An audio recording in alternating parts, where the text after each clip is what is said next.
কয়েক মাস আগে নেপালের ৯,০০০ ফুট পাহাড়ের ওপরে এক প্রত্যন্ত অঞ্চলের এই হসপিটালটা এই রকম দেখতে ছিল। প্রত্যন্ত অঞ্চল হওয়ায় এখানে কোনো ইলেকট্রিসিটি ছিল না, তার মানে স্থানীয় ডাক্তারদের চিকিৎসার সরঞ্জাম ব্যবহারের সুযোগ ছিল না, এবং মাঝে মাঝে অন্ধকারের মধ্যেই জটিল অস্ত্রোপচার করতে হতো একটা ফ্ল্যাশ লাইট আর সাধারণ কিছু সরঞ্জামের সাহায্যে। এদের যদি উন্নত চিকিৎসার প্রয়োজন হয় তাহলে তাদেরকে কয়েক ঘন্টা হেঁটে অন্য জায়গায় যেতে হয়, আর এই সীমাবদ্ধতার ফলে এখানে মৃত্যু আর গর্ভপাতের ঘটনা প্রায় ঘটছে। তাই আমাদের লং টার্ম পার্টনার গিভ পাওয়ার, যাদের সাথে আমরা আগের 3টে বিস্ট ফিলান্থ্রপি ভিডিওতে কাজ করেছি, ড্যান আর ড্যারেনকে তাদের সাথে খোলগাঁও গ্রামে পাঠিয়ে দিলাম এই সমস্যার সমাধানে সাহায্য করতে, যেখানে তাদের দারুণ অভ্যর্থনা জানানো হয়েছিল, আর জায়গাটা ছিল নিঃসন্দেহে পৃথিবীর অন্যতম সেরা জায়গাগুলোর মধ্যে একটা। প্রথম দিন সকালে ড্যারেন সঞ্জয় নামে একজন স্থানীয় গিভ পাওয়ার ইঞ্জিনিয়ারের সাথে দেখা করলো, যে নীরা সম্পর্কে একটা মর্মান্তিক গল্প বলেছিল। নীরা গ্রামের একজন মহিলা, যে তার বাচ্চাকে হারিয়েছিল প্রচন্ড ঠান্ডার জন্য এবং উপযুক্ত চিকিৎসা সুবিধা ও সরঞ্জামের অভাবের কারণে। ওকে বর্ষার রাস্তায় সবচেয়ে কাছের বার্থিং সেন্টারের মধ্যে যেতে হতো, কিন্তু সেটাও অনেকটা দূরে থাকায় ও বার্থিং সেন্টারে পৌঁছতে পারেনি আর শিশুটাকে হারাতে হয়েছিল। আর সরকারি টাকার অভাবের জন্য এই হাসপাতালটা অন্তত 2030 সালের আগে পর্যন্ত বিদ্যুৎ পাবে না। হসপিটালে যদি বার্থিং ফেসিলিটি থাকতো তাহলে ওর ক্ষেত্রে পুরো সিচুয়েশনটাই বদলে যেত। ড্যারেন জানতো এটাকে আটকাবার জন্য আমাদের দ্রুত কাজ করতে হবে, তাই সে গ্রিন প্রোগ্রামের প্রতিষ্ঠাতা মালেসের সাথে দেখা করেছিল, যে অনেক ছাত্র এবং স্বেচ্ছাসেবকদের নিয়ে এই প্রজেক্টটা শেষ করতে এগিয়ে এসেছিল। আমি যখন ছোট ছিলাম তখন মালয়েশিয়াতে আমার ফ্যামিলির সাথে দেখা করতাম। তখন প্রথম আমি সমুদ্র পাহাড় দেখেছিলাম, আর তখনই আমি এটা বুঝতে পারলাম যে যদি আমরা মানুষকে এই প্রকৃতির সৌন্দর্য দেখার একটা সুযোগ করে দিতে পারি, তাহলে নিশ্চয়ই তারা এই পৃথিবী এবং প্রকৃতির যত্ন নেবে।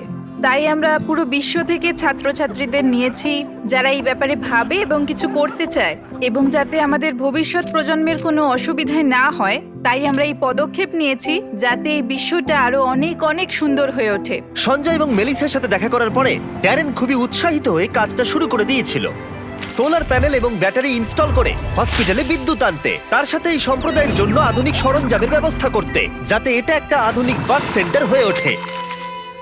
ঠিক আছে, আমরা প্রথম দিনের জন্য প্রস্তুত। 3, 2, 1 বিস্ট ফিলান্থ্রপি। টিমের সবাই এই কাজটার জন্য খুবই এক্সাইটেড ছিল। নিচের দিকটা ঘুরতে হবে। দারুণ! প্রথম দিনের শেষে টিম খোঁড়াখুড়ি এবং সমস্ত ওয়্যারিং শেষ করে ফেললো। আমি সত্যি এদের অস্বীকার করতে পারি না, কারণ এই গ্রামের মানুষদের মধ্যে কিছু একটা আছে। তাদের সভ্যতা, তাদের বন্ধুত্ব, তাদের মেলামেশা আমাকে মাত্র কয়েক দিনের মধ্যেই তাদের পরিবারের অংশ করে তুলেছে। এটা খুবই আনন্দের। আমরা যখন এই বাড়ির সামনে দিয়ে হেঁটে যাচ্ছিলাম, কেউ একজন দৌড়ে ভেতরে ঢুকলো এবং সে ভেতরে আগুন জ্বালালো এবং ধোঁয়া বেরোতে শুরু হলো। আমরা জানতে পারলাম যে সে আসলে চা বানাচ্ছে। এটি আদা সহ হিমালয়ান ব্ল্যাক টি, আর এটা আমার জীবনের সেরা চা। এই লোকেরা সত্যি খুবই সরল এবং এরা মানুষকে ভালোবাসতে জানে। আমরা যেখানেই যাচ্ছি এরা আমাদের ভালোবাসছে। তারা আক্ষরিক অর্থেই আমাদের বাড়িগুলো খুলে দিয়েছে এবং বাড়ির ভেতরে আমাদের একটা বেডরুমও দিয়েছে, যেখানে আমি আর ড্যান আরাম করে থাকতে পারি। কিন্তু কনস্ট্রাকশন শুরু হবার কিছুক্ষণ পরেই ড্যানের শরীরটা খারাপ করলো। আমি খুব অসুস্থ হয়ে পড়েছি, আমাকে চেক আউটের জন্য তাড়াতাড়ি স্থানীয় কোনো ডাক্তারের কাছে যেতে হবে। তার মানে এখন সে নিজেই বুঝতে পারলো যে এই রকম প্রত্যন্ত গ্রামে চিকিৎসা করানো কতটা কঠিন হতে পারে। যেমনটা তোমরা দেখতে পাচ্ছ, এখানে সবকিছুই বন্ধ রয়েছে, আর কঠিন বাস্তব এটাই, যদি তুমি এখানের কোনো গ্রামে অসুস্থ হয়ে পড়ো তাহলে কাছাকাছির বড় ফেসিলিটি পেতে তোমায় প্রায় 7 ঘন্টার একটা বড় জার্নি করতে হবে। সৌভাগ্যবশত সেখানে একজন নার্স ছিল যে তার চিকিৎসা করেছিল। ইনি হলেন করুণা, একজন নার্স, এখানকার লোকাল টাউন খোলাগাঁওয়ের মধ্যে থাকেন। ইনি আমাকে সাহায্য করতে এসেছেন। কিন্তু সেখানে কোনো বিদ্যুৎ না থাকায় শুধুমাত্র প্রাথমিক চিকিৎসাই সম্ভব হয়েছিল। সে ধরে নিল যে ড্যানের হয়েছিল গাটি। গাটি। হ্যাঁ, আমার গাটি হয়েছে। গাটি একটা রেয়ার নেপালি ডিজিজ। আসলে এটা সামান্য ঠান্ডা লাগা। কিন্তু এই সম্প্রদায় প্রায় আরো অনেক গুরুতর সমস্যার সম্মুখীন হয়। যদি কোনো তাৎক্ষণিক এবং উন্নত চিকিৎসা ব্যবস্থার প্রয়োজন হয় তাহলে সেটা তখন পাওয়া যায় না। প্রজেক্টটা যত এগোচ্ছিল টিমের ওপরে ততই চাপ বাড়ছিল, তাই ড্যান কিছুটা বিশ্রাম পেলেও বাকিরা কনস্ট্রাকশনের কাজ চালিয়ে যাচ্ছিল।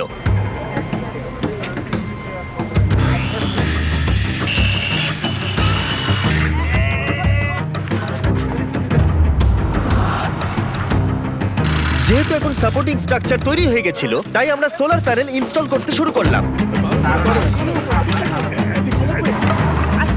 টিমের সবার কঠোর পরিশ্রমের জন্য আমাদের কাজ বেশ কিছুটা এগিয়েছিল, তাই ড্যারেন সঞ্জয়ের সম্পর্কে আরো কিছুটা জানলো। যখন আমি আপার হিমালয়ে কাজ করছিলাম আর এখানে যন্ত্রপাতি রিপেয়ারিং এর কাজ করছিলাম, তখন দেখলাম যে এখানে ইলেকট্রিসিটি নেই। আর যখন আমি এখানে এলাম তখন দেখতে পেলাম একটা বাচ্চা একটা কাঠের বক্সের মধ্যে রয়েছে, আর পাশে একটা লাইট বাল্ব রাখা রয়েছে যেটা ওকে হিট দিয়ে যাচ্ছে। আর তারপরেই হঠাৎ করে আমার মাথায় একটা আইডিয়া এলো যে এরকম ইকুইপমেন্ট তো আমরাও বানাতে পারি। তারপরেই আমি নেপালে একটা টিম তৈরি করি, আর তারপরেই আমরা বানাই একটা বেবি ওয়ার্মার, যেটাকে আমরা নেপালি ভাষায় ন্যানোনানি বলে রাখি, যার মানে হচ্ছে ওয়ার্ম চাইল্ড। ন্যানোনানি এতটা সাকসেস পায় যে তারা ইউএসএ তে পিপল চয়েস অ্যাওয়ার্ডও পায়।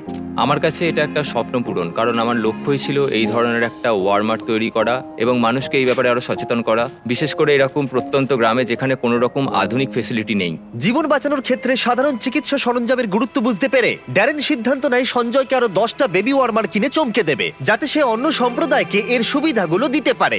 সঞ্জয়, আমি আপনার কাছ থেকে আরো 10টি বেবি ওয়ার্মার কিনতে চাই, আর আপনাকে হাসপাতাল বা সম্প্রদায়ের যা কিছু প্রয়োজন তা দিয়ে দিতে চাই। Thank you very much Darren, এটা আমার আর আমার টিমের জন্য অনেক বড় পাওনা। আমি সত্যিই বিশ্বাস করতে পারছি না। আর মাত্র একটা দিন বাকি, আমরা কনস্ট্রাকশন শেষ করার খুব কাছাকাছি ছিলাম, আর পুরো টিম লাস্ট সোলার প্যানেলটা সাইন করলো। হ্যাঁ হ্যাঁ, ঠিক আছে। আর লাস্ট সোলার প্যানেলটা ড্যারেনই লাগালো। আমরা একসাথে একটা বিদ্যুৎবিহীন ভাঙা বিল্ডিংকে একটি সম্পূর্ণ চালু হাসপাতালে পরিণত করেছি, যা এই সম্প্রদায়ের 16,000-এরও বেশি মানুষকে পরিষেবা দেবে। আমি সত্যি অনেক কৃতজ্ঞ যে আমরা এখানে আসতে পেরেছি আর এদেরকে একটা উপহার দিতে পেরেছি, যা আগামী প্রজন্মের কাছে, এই মানুষজনদের কাছে একটা অর্থবহ প্রাপ্তি হয়ে থাকবে। এখন রাত ঘনিয়ে আসছে আর এদেরকে অবাক করার সময় এগিয়ে আসছে, তাই আমি আর অপেক্ষা করতে পারছি না। প্রথমবারের মতো আলো জ্বালানোর সাক্ষী হতে পুরো গ্রাম হাসপাতালে এসেছিল। তোমরা কি তৈরি?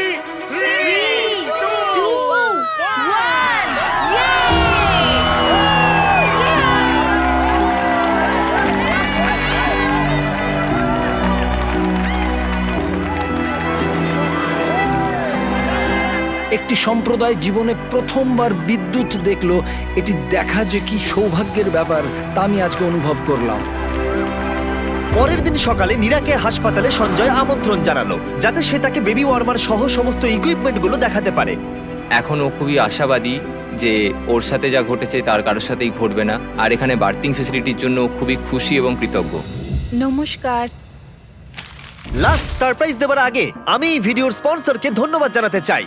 পৃথিবীর সবথেকে ভালো খাবার এই ফিস্টেবল নয়, কেলগস। শুধু এই সময়ের জন্য, কারণ তারা আমাদেরকে সাহায্য করছে।